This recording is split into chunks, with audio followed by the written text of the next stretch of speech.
وسيئات أعمالنا من يهده الله فلا مضل له ومن يضلل فلا هادي له أشهد أن لا إله إلا الله وحده لا شريك له وأشهد أن محمدا عبده ورسوله ولا نبي بعده. Alhamdulillah, pada malam hari ini dan yang paling utama, mari kita sama-sama mengucapkan rasa syukur kita kepada Allah Subhanahu wa taala, yang mana pada malam hari ini Allah masih memberikan kesempatan, kesehatan, kekuatan kepada kita sehingga kita bisa mengikuti sholat berjamaah.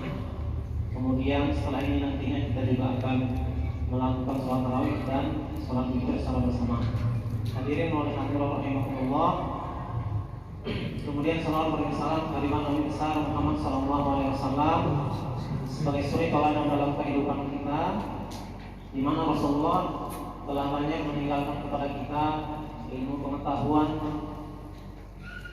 yang bisa kita pelajari bagaimana ketika kita hidup di dunia ini kita memiliki tetangga, kita hidup sesama muslim, kemudian bagaimana ketika kita hidup di dunia ini juga itu semuanya bisa kita pelajari melalui hadis-hadis Rasulullah, di mana hari ini begitu banyak hadis-hadis yang sudah diterjemahkan. Nah, sehingga ini memudahkan bagi kita. Begitu juga dengan bagaimana cara kita mendekatkan diri kepada Allah Subhanahu wa taala. Nah, ini juga bisa kita pelajari banyak melalui hadis-hadis, begitu juga dengan tafsir-tafsir yang sudah banyak hari ini diterjemahkan dan bisa kita membaca semuanya. Nah, sehingga hablum minallahnya dan hablum minannasnya kita dalam kehidupan kita sehari-hari itu bisa kita capai dengan sebaik mungkin. Nah, kemudian di dalam surat An-Nur ayat 36 Allah Subhanahu wa taala berfirman, "Wa idza huyitum bi tahiyyatin fahayyu bi ahsana minha aw rudduha." Jadi apabila kamu diberikan sebuah penghormatan, maka balaslah penghormatan itu dengan yang lebih baik, atau balaslah penghormatan itu dengan yang setimpal, atau minimal adalah sama. Nah, kaitannya ini adalah dalam beberapa tafsir orang sering menafsirkan ini kaitannya dengan mengucapkan salam. Nah, sehingga Rasulullah SAW dalam banyak hadisnya itu menceritakan tentang bagaimana mengucapkan salam. Nah, bahkan Rasulullah pernah bersabda, "Demi jiwaku yang berada di kekuasaan Allah Subhanahu wa taala, kalian tidak akan masuk surga," kepada para sahabatnya. Nah, sehingga kalian beriman, dan kalian tidak akan beriman sehingga kalian saling mencintai. Maukah kalian aku berikan sesuatu yang jika kalian lakukan kalian saling mencintai, maka kalian akan saling mencintai itu. Dan apakah itu? Yaitu afsus salam bainakum. Jadi memberikan salam di antara kalian. Nah, kemudian Imam An-Nawawi mengatakan di dalam kitab Riyadhus Shalihin, nah ini mungkin bisa kita baca nanti terjemahannya, begitu cukup banyak hadis-hadis Rasulullah menceritakan tentang bagaimana kita mengucapkan salam. Nah, bahkan di antaranya itu adalah dari Abu Hurairah radhiyallahu anhu. Nah, hak muslim itu terhadap muslim itu ada 6, kata Rasulullah. Kemudian apakah itu wahai Rasulullah? Maka Rasulullah SAW bersabda, "Idza laqitahu fasallim alaihi, wa idza da'aka fa'ajibhu, wa idza istamsahaka fansah lahu, wa idza 'atasa fahamida fashammithu, wa idza marida fa'udhu, wa idza mata fa'atba'uhu." Nah, apabila kamu bertemu dengan seorang muslim, maka ucapkanlah salam. Jika dia mengundangmu, maka penuhilah. Dan jika dia meminta nasihat kepadamu, maka berikanlah nasihat. Dan jika dia bersin dan mengucapkan alhamdulillah, maka doakanlah. Dan jika dia sakit, maka jenguklah. Dan jika dia meninggal, maka ikutilah jenazahnya atau iringilah jenazahnya. Nah, pada malam hari ini saya mungkin akan lebih sedikit menekankan kepada afsus salam tadi, artinya mengucapkan salam sesama muslim. Nah, hadirin rahimakumullah, di dalam kehidupan kita dimanapun kita dan kemanapun kita, tentunya kita akan sering bertemu dengan baik orang yang kita kenal maupun orang yang tidak kita kenal.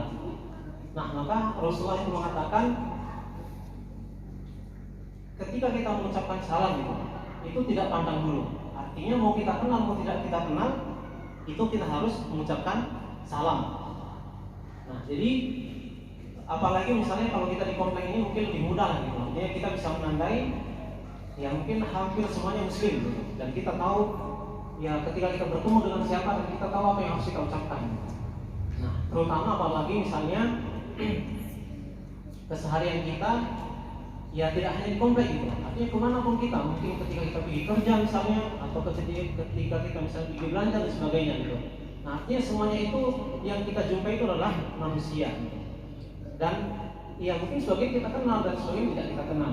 Tetapi Islam itu mengajarkan kepada kita kenal tidak kenal kita dianjurkan untuk mengucapkan salam.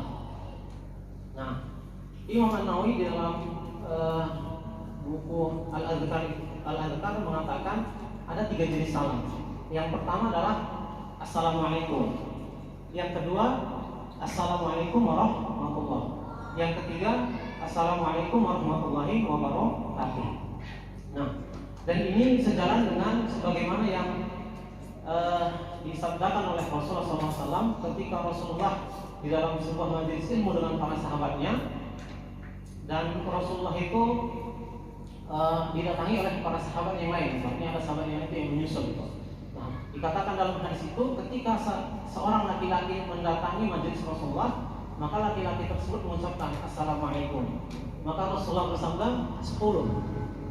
Kemudian ada laki-laki yang kedua datang mengucapkan Assalamualaikum warahmatullahi. Rasulullah bersabda 20. Nah, kemudian laki-laki ketiga datang mengucapkan Assalamualaikum warahmatullahi wabarakatuh. Dan Rasulullah bersabda 30. Nah, dari sini bisa kita melihat dan mengambil pelajarannya bahwa sesungguhnya ketika kita mengucapkan Assalamualaikum secara sempurna, justru itu lebih baik, lebih diutamakan bila dibandingkan dengan 2 yang pertama. Tetapi ada mungkin hal-hal tertentu yang kita itu tidak bisa mengucapkan Assalamualaikum secara penuh. Nah, contohnya misalnya ketika kita pergi ke musola ini, kita jalan kaki dan ada orang tetangga kita misalnya yang mengendarai kendaraan sepeda motor misalnya. Kalau dia mengucapkan kepada kita Assalamualaikum warahmatullahi wabarakatuh, tentunya dia harus berhenti. Nggak akan mungkin dia ketika membawa kendaraan itu Assalamualaikum warahmatullahi wabarakatuh itu, karena pasti sepeda motornya sudah di depan, yang berjalan lain pasti masih di belakang posisinya gitu. Nah, maka justru ada kondisi-kondisi tertentu yang mungkin hanya bisa kita mengucapkan Assalamualaikum saja gitu, atau Assalamualaikum warahmatullahi. Nah, kemudian di hadis lain Rasulullah SAW juga dari Abu Hurairah, Rasulullah bersabda, yusallimu rakib 'alal mashi wal mashi 'alal qa'id wal qalil 'alal katsir. Kemudian di hadis yang lain wa yusallimu shaghir 'alal kabir. Nah, di mana Rasulullah SAW bersabda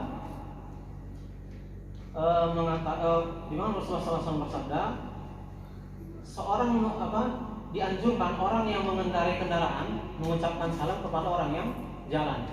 Orang yang jalan mengucapkan salam kepada orang yang duduk. Dan kelompok yang kecil mengucapkan salam kepada kelompok yang lebih besar. Nah, kemudian yang kecil, sogir ini kecil, walaupun orang yang kecil mengucapkan salam kepada orang yang besar. Yang dimaksudkan di sini adalah orang yang muda terhadap orang yang tua. Nah, kalau kita melihat dari hadis ini, bahwasanya sesungguhnya orang yang berkendaraan itu diutamakan mengucapkan salam kepada orang yang sedang berjalan. Nah, justru di sini kita harus melihat itu, artinya ketika orang mungkin membawa kendaraan dengan pelan dan bertemu dengan orang yang berjalan, nah mungkin dia bisa mengucapkan Assalamualaikum. Tetapi ada ketika membawa kendaraan yang cepat justru tidak bisa. Nah, maka mungkin yang sering hanya kita mengklakson saja. Nah, Dan bagaimana misalnya ketika orang yang satu naik mobil, satu naik sepeda motor misalnya. Nah ini siapa yang lebih dianjurkan untuk mengucapkan salam? Nah padahal sama-sama berkendaraan.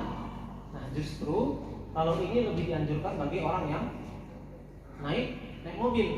Kenapa? Kalau kita perhatikan misalnya orang yang naik sepeda motor itu justru ketika berpapasan dengan mobil misalnya, justru zaman hari ini sudah susah kita untuk melihat ke dalam gitu, karena rata-rata sekarang ini mobil sudah memiliki kaca yang agak hitam.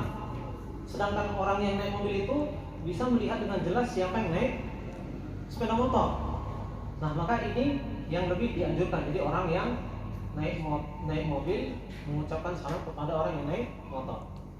Nah kemudian yang kedua adalah orang yang jalan mengucapkan salam kepada orang yang duduk.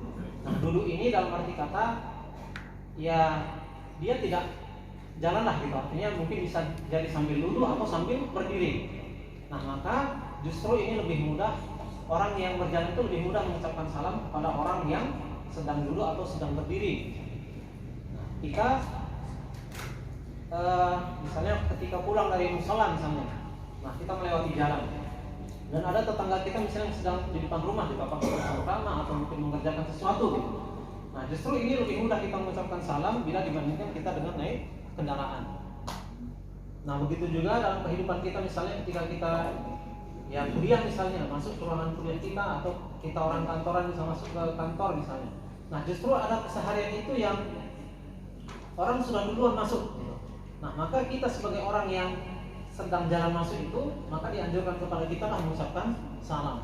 Nah begitu juga misalnya ketika kita datang ke musola ini, justru ada orang-orang yang biasanya lebih duluan daripada kita misalnya.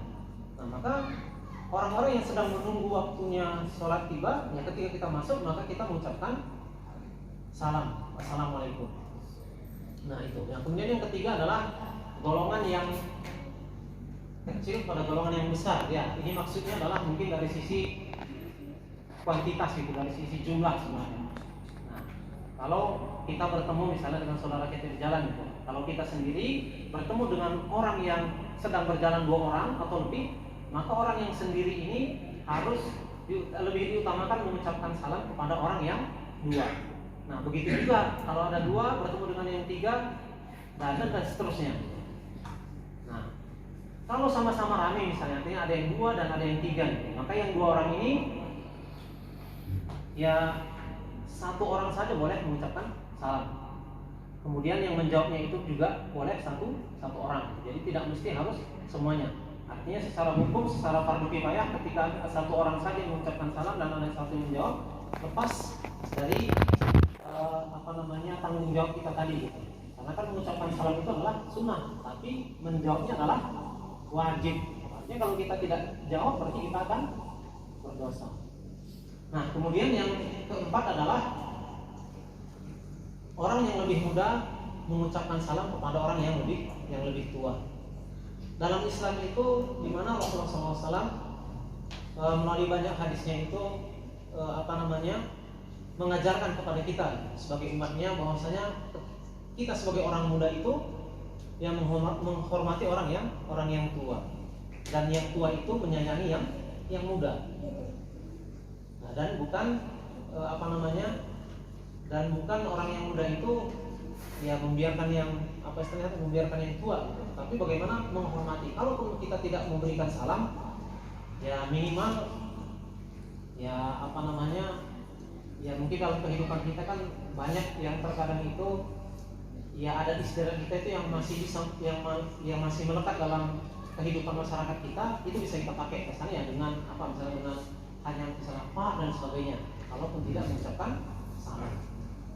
Nah jadi melihat dari hadis yang disampaikan oleh Rasulullah SAW ini, bagaimana sebenarnya hak seorang muslim terhadap muslim lain itu harus kita tunaikan. Jadi dalam diri kita itu juga ada hak muslim yang lain, sama seperti salam itu tadi. Jadi ada juga kewajiban kita gitu untuk mengucapkan salam kepada orang lain, dan orang lain itu juga akan menjawab daripada salam kita. Nah sehingga inilah indahnya ajaran Islam itu tadi, mengajarkan bagaimana kita seorang muslim bisa bermanfaat bagi orang lain, karena sebaik-baik muslim itu adalah yang bermanfaat bagi muslim yang lainnya. Nah, hadirin hadirat rahimakumullah. Nah, maka marilah kita biasakan, mari kita biasakan mengucapkan salam dalam kehidupan kita sehari-hari, karena salam itu sendiri isinya itu adalah doa. Semakin banyak kita mengucapkan salam kepada orang, artinya semakin banyak kita mendoakan orang. Dan semakin banyak orang menjawab doa salam kita, maka kita juga didoakan orang. Nah, sehingga dengan banyaknya doa-doa ini tadi, ya, energi positif dalam kehidupan kita itu akan semakin banyak. Dengan demikian, nah, ketika kita menjalani kehidupan ini dengan banyaknya doa-doa orang terhadap kita dan doa-doa kita kepada orang lain, nah, insya Allah ini akan diberikan oleh Allah Subhanahu Wa Taala kebahagiaan dalam hidup kita. Nah, sehingga kita menjalani hidup ini, ya, dengan siapapun kita, ketika kita mengucapkan salam, ketika kita mendoakannya, maka ini adalah sebuah kebaikan bagi diri kita dan juga bagi orang yang lain. Mungkin demikian yang bisa saya sampaikan. Wallahu a'lam bishawab. Assalamualaikum warahmatullahi wabarakatuh.